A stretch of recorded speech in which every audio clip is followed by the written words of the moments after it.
Hola, ¿qué tal? Bienvenidas y bienvenidos a una nueva edición de Impacto Económico, información monetaria en la pantalla de Telesur. Les saluda Luis de Jesús. Ahora revisamos las noticias más importantes por los próximos 30 minutos. Argentina cumple 3 años de políticas neoliberales bajo la presidencia de Mauricio Macri. Depreciación de la moneda, una alta inflación y la caída del PIB marcan el peor año para la economía argentina en el último decenio. En nuestra arista económica de hoy viajamos hasta la península de Indochina. Presentamos una radiografía económica de Camboya. Y el presidente Emmanuel Macron declara un estado de emergencia económica y social en Francia y anuncia un paquete de medidas económicas para intentar aplacar los ánimos de los chalecos amarillos. En Economía 360 le ampliamos.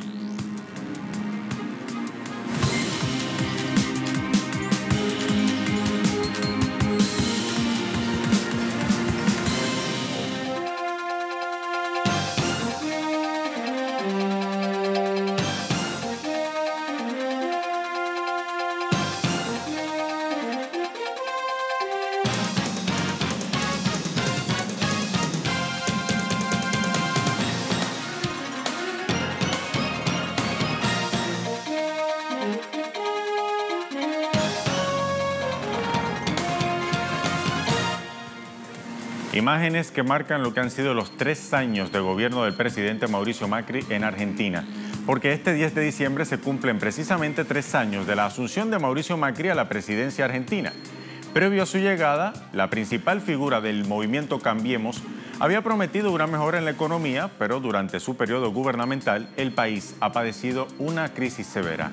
Así lo estiman investigadores del Centro Estratégico Latinoamericano de Geopolítica, Pablo Warren, Martín Arraca y Andrés Capa. Veamos.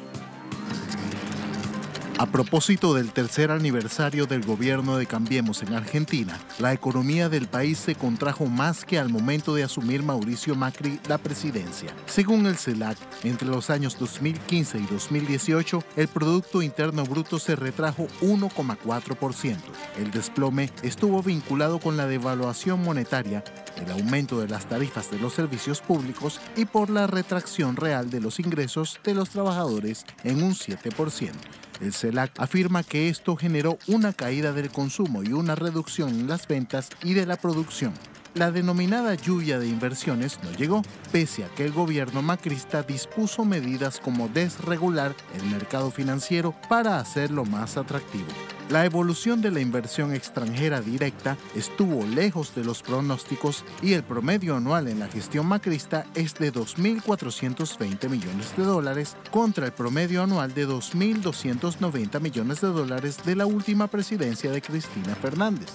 En cuanto a la tasa de desempleo, la misma se incrementó de 6,5% en noviembre de 2015 a 9,4% en septiembre de 2018, siendo destruidos 31.248 puestos de trabajo en el sector privado y más de 100.000 en la industria argentina.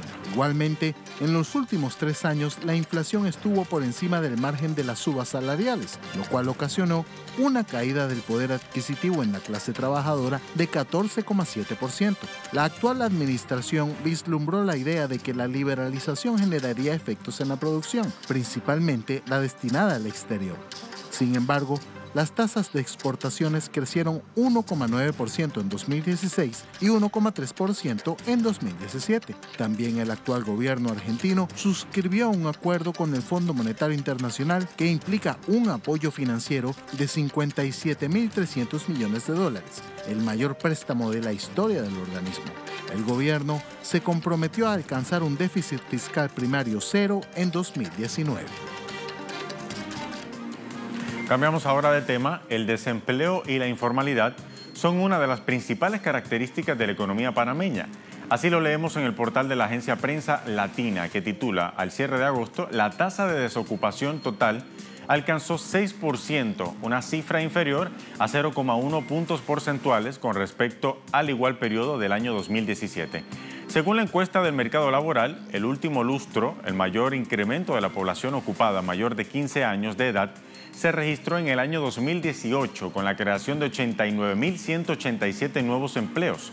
El estudio también reveló un aumento del salario medio mensual y de la población económicamente activa a poco más del 5,2%, pero paralelo a esa situación, creció también la informalidad laboral en poco más de 4%. Una reciente investigación de la Organización para la Cooperación y el Desarrollo Económico ubicó a Panamá en el lugar 13 a nivel mundial y 9 entre los países de América Latina y el Caribe con mayor informalidad laboral.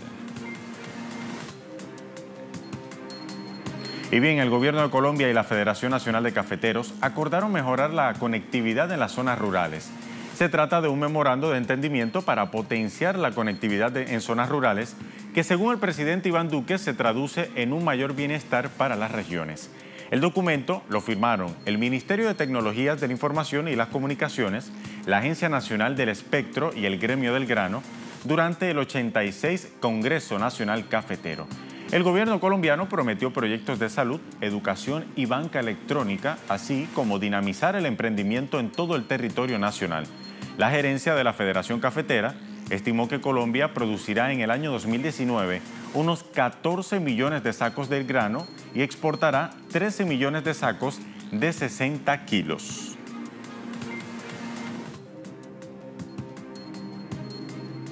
Y el gobierno uruguayo anunció que México ha mostrado interés en la compra de sus productos de carne ovina. Así lo confirmó el ministro de Ganadería y Agricultura y Pesca de Uruguay, Enzo Benech, quien aseguró que el compartimento ovino fue una gran herramienta que abrió el mercado de Estados Unidos para la carne con hueso y ahora está en la lista también de México. Según el gobierno uruguayo, el país cuenta con 7 millones de cabezas de ganado ovino y por esa razón destacó la necesidad de aumentar el rodeo para colocar volúmenes cárnicos con alto valor. Uruguay también valoró positivamente la apertura de Japón al mercado de la carne bovina y el gobierno ha logrado ya nuevas firmas de protocolos con China para la exportación de carne, maíz y también cebada. Mientras tanto, las empresas estatales productoras de crudo de Ecuador y Perú suscribieron nuevos compromisos de comercialización del rubro entre ambos países para el año 2019 que está a punto de comenzar. Petroecuador venderá 3.960.000 barriles de petróleo de manera directa a la estatal Petroperú entre enero y noviembre del próximo año 2019.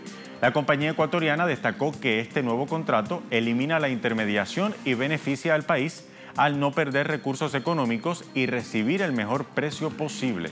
El precio de venta del petróleo será fijado de acuerdo a la cotización vigente en el momento del mercado del intermedio de Texas, el WTI, y la entrega se hará progresivamente en cargamentos de 360.000 barriles cada uno a lo largo de 11 meses.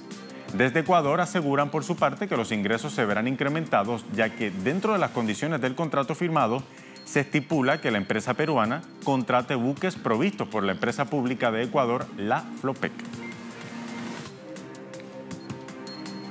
Y el Banco Central Boliviano tiene previsto financiar la totalidad del bono materno infantil, conocido como Juana Azurduy de Padilla, para el próximo año 2019. El monto del bono será de 187 millones de bolivianos, lo que equivale a casi 27 millones de dólares, unos ingresos que son generados por la inversión de las reservas internacionales.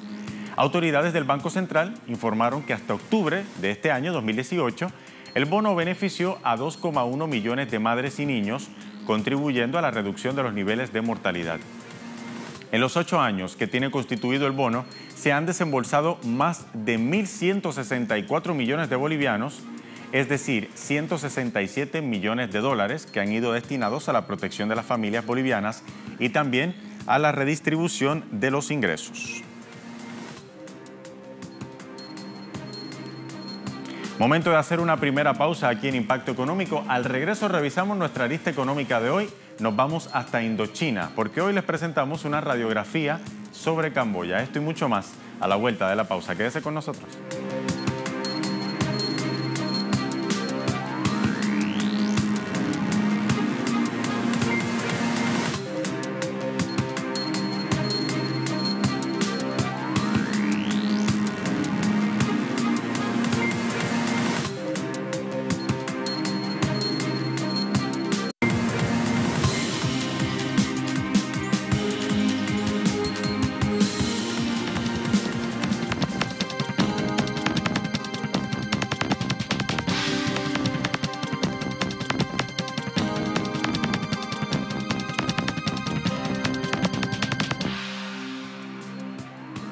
Ahora sí, ya estamos de vuelta aquí en Impacto Económico. Hoy hablamos de Camboya. Ese país está entrando actualmente en una nueva era con grandes esperanzas después de haber sufrido los estragos de la guerra por muchas décadas. A continuación, una mirada radiográfica a los datos económicos de este país ubicado al sur de la península de Indochina, en el sudeste asiático. La economía de Camboya comenzó a recuperarse en 1999, el primer año sin guerras o conflictos en 3 décadas tras la disolución del Khmer Rojo. Desde entonces, implementar programas de reforma en todos los sectores para reconstruir las instituciones, fortalecer la infraestructura socioeconómica y crear un clima beneficioso para atraer inversiones nacionales y extranjeras ha sido su principal reto. El país, apoyado en la industria textil y el turismo, ha crecido un 7% en 2015, 2016 y 2017, año que cerró con una inflación de 2,9% según el Banco Asiático de Desarrollo, que prevé los mismos registros para este año. Expertos del Banco Mundial han asegurado que tal expansión se ve impulsada por el aumento del gasto público y las condiciones mundiales favorables en término económico y auguran que en el mediano plazo grandes flujos de inversión extranjera y pública en infraestructura ayuden a impulsar el crecimiento económico y la capacidad productiva. La economía camboyana se beneficia tradicionalmente por las exportaciones de confecciones textiles, el turismo, la construcción, los bienes raíces y la agricultura. El sector de la agricultura representa un 30%. El arroz es el cultivo más importante. Un 80% del terreno cultivado está plantado de arroz. La producción de 2006 se estimó en 6,26 millones de toneladas. Entre los principales productos de exportación de Camboya también figuran pescado, madera, textil y caucho. En el primer trimestre de este año, Camboya exportó 39.000 toneladas de látex de caucho, un ligero aumento interanual según un informe del Ministerio de Agricultura, Silvicultura y Pesca. El país ingresó más de 57 millones de dólares de sus exportaciones en 2017, mientras que entre las importaciones aparecen el petróleo y derivados, materiales de construcción, maquinaria y vehículos. El látex de caucho camboyano se envió principalmente a Vietnam, Malasia, Singapur y China con un precio promedio de más de $1.400 por tonelada. El turismo ha sido otro de los abanderados principales en los ingresos de divisa, pues de 154.000 extranjeros que llegaron al país en 1993, en 2017 la cifra se elevó a 5.300.000 visitantes. En la última década, China se ha convertido precisamente en el principal socio de Camboya por delante de sus apoyos tradicionales como Estados Unidos y Japón. Veamos. La presencia de China en el país no se limita a ayuda económica y militar. De hecho, el desarrollo económico del país en las últimas décadas ha sido en gran parte debido a la inversión de China en el país del sudeste asiático. El año pasado, el 53% de todos los nuevos proyectos de inversión aprobados en Camboya tenían origen chino. En 2017, Camboya trajo 1.430 millones de dólares del capital foráneo del gigante asiático, el 27% del total. Según algunos informes, China no solo es el principal prestamista de Camboya, sino que es el mayor inversor extranjero, habiendo prometido más de 150 millones de dólares en ayudas para proyectos de infraestructura, una cantidad insignificante si se tiene en cuenta el valor de más de 2.000 millones de dólares en acuerdos de inversión que ambos países han firmado. Además, según la última guía de negocios de la consultora KPMG sobre la Asociación de Naciones del Sudeste Asiático, ASEAN por su sigla en inglés, Camboya es una historia de éxito en la atracción de inversiones extranjeras, principalmente gracias a las políticas favorables a las empresas, facilitando así la creación de oportunidades en el país. Su pertenencia a la ASEAN le ha reportado beneficios en términos de seguridad, legitimidad y reconocimiento en la arena internacional, así como el acceso a un mercado regional de 600 millones de personas aproximadamente. Ahora bien, Camboya atraviesa ahora un proceso de superación de su historia marcada por los conflictos y la inestabilidad. Aunque las últimas 2 décadas ha experimentado un rápido crecimiento económico, la pobreza continúa siendo un problema fundamental para el país. Una tercera parte de la población actualmente vive bajo el umbral de la pobreza y la mayor parte de su población vive con menos de $2 al día.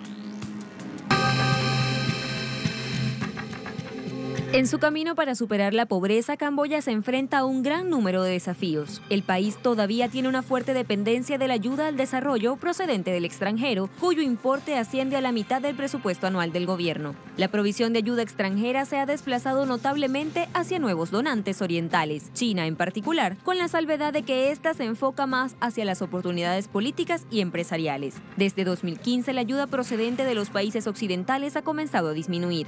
Ciertamente, los principales impulsores de la economía, la agricultura, la industria textil, el turismo y la construcción han proporcionado ingresos en aumento para el país. Sin embargo, con la población más joven del sudeste de Asia, ya que el 70% de los 15 millones de habitantes de Camboya es menor de 30 años, todavía existe una carencia de capacidades productivas y el acceso a un empleo digno continúa siendo un problema. Millones de jóvenes trabajadores han emigrado a otros países. La mayor parte de la población camboyana vive en el campo y un 85% depende enormemente de la agricultura a pequeña escala, la pesca y los activos forestales para vivir. Ahora que Camboya se encuentra en el punto de mira del desarrollo y el turismo, será importante programar y regular cuidadosamente estas actividades para evitar el impacto negativo en el medio ambiente y en los recursos naturales de los que depende mucha gente.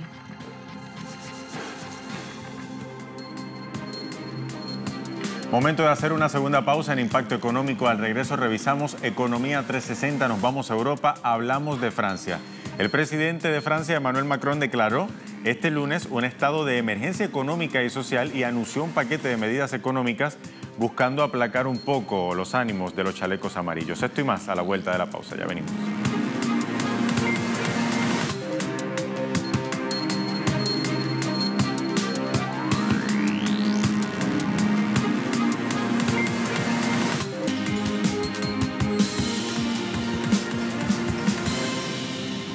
Ya estamos de vuelta en Impacto Económico, Economía 360.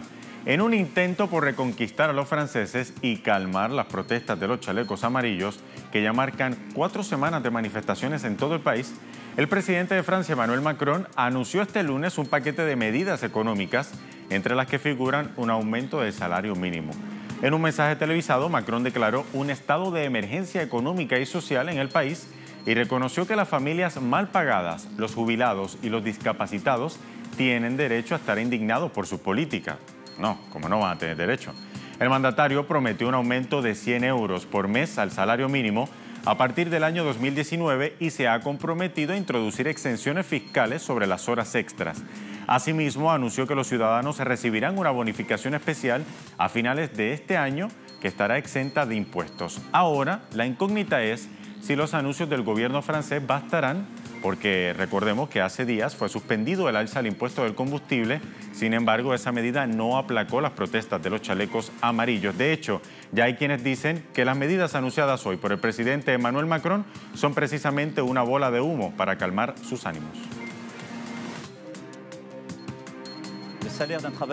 El salario mínimo aumentará en 100 euros al mes a partir de 2019, sin que el empleador tenga que pagar un centavo extra. Quiero volver a esta justa idea de que aceptar un trabajo extra constituye un ingreso adicional. A partir de 2019, las horas extraordinarias se pagarán sin impuestos ni cargos, y quiero que se note inmediatamente una mejora real. Por lo tanto, les pediré a todos los empleadores que puedan hacerlo que paguen a sus empleados un bono de fin de año y no habrá impuestos ni cargos por ello. En Alemania siguen las presiones del sindicato ferroviario, la EVG, contra el gobierno para exigir reivindicaciones salariales. Veamos. La gran cantidad de participantes en esta huelga, pero también sus consecuencias, se mostraron claramente en el grado de enojo de nuestros colegas, esperando un salario decente y una apreciación de su trabajo diario en condiciones difíciles. Creo que sería posible lograr un resultado, pero para que eso suceda, ambas partes deben avanzar. Hemos logrado encontrar compromisos en varias áreas, pero en algún momento nuestro espíritu de conciliación tiene sus límites. Por otra parte, en la capital de Lituania, miles de manifestantes marcharon para exigir salarios más altos para los maestros en el marco de la reorganización del presupuesto para el año 2019. A principios de año, el gobierno recortó impuestos laborales afectando al sector público. Los manifestantes instaron al gobernante partido de la Unión de Agricultores y Verdes a abandonar dicha reducción de impuestos. Si bien el gobierno insiste que busca recaudar más fondos para las escuelas, los integrantes del sector educativo lo niegan. Los maestros, con un salario de 934 euros al mes, participan activamente en la huelga. A esto se sumaron otros sectores de la población en solidaridad con los maestros. Creo que esto debe ser una señal muy seria para nuestro gobierno. Hay alrededor de 50 sindicatos profesionales que se unen para apoyar. No solo los sindicatos profesionales se unieron a nosotros, sino también organizaciones juveniles y organizaciones de alto nivel. Así que alrededor de 60 organizaciones unieron fuerzas y mucha gente se unió también, quienes no pertenecen a ninguna organización. Nuestra familia y colegas se reunieron para apoyar a los maestros. Es solidaridad y queremos mostrar cuán importantes son los maestros. Esa situación ya lleva muchos años. Creo que alguien no está haciendo bien su trabajo. No hace nada por una correcta distribución de dinero del Estado. La situación no es patética, pero ya es crítica y tenemos que tomar algunas medidas para que esa situación se resuelva. Debe resolverse hoy y ahora. Y mire, tenemos más informaciones sobre Europa. Crece la controversia por el divorcio europeo.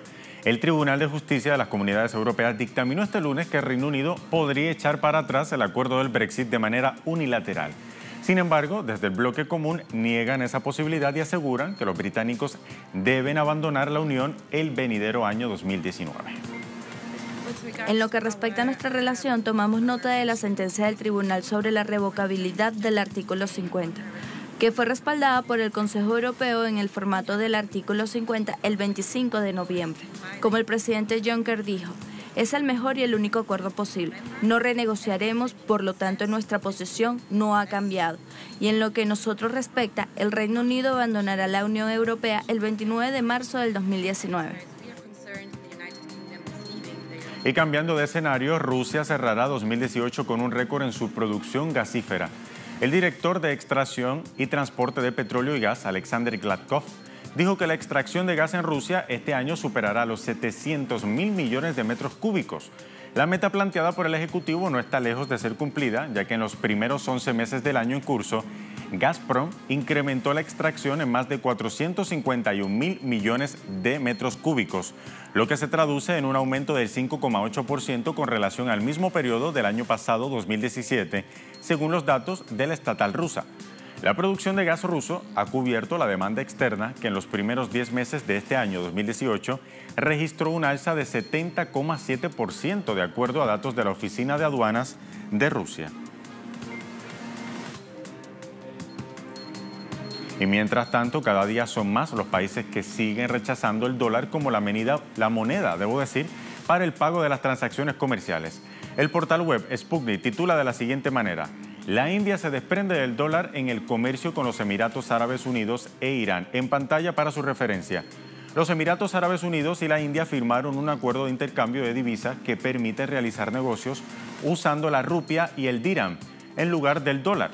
El trato a este efecto fue firmado durante la reunión entre la ministra de Asuntos Externos de la India, Sushma Swaraj, y el ministro emiratí de Relaciones Exteriores y Cooperación Internacional, que se celebró en Abu Dhabi. El acuerdo es por un monto de 2.000 millones de dirhams en los Emiratos Árabes Unidos o 35.000 millones de rupias indias, según la Embajada de la India en Abu Dhabi.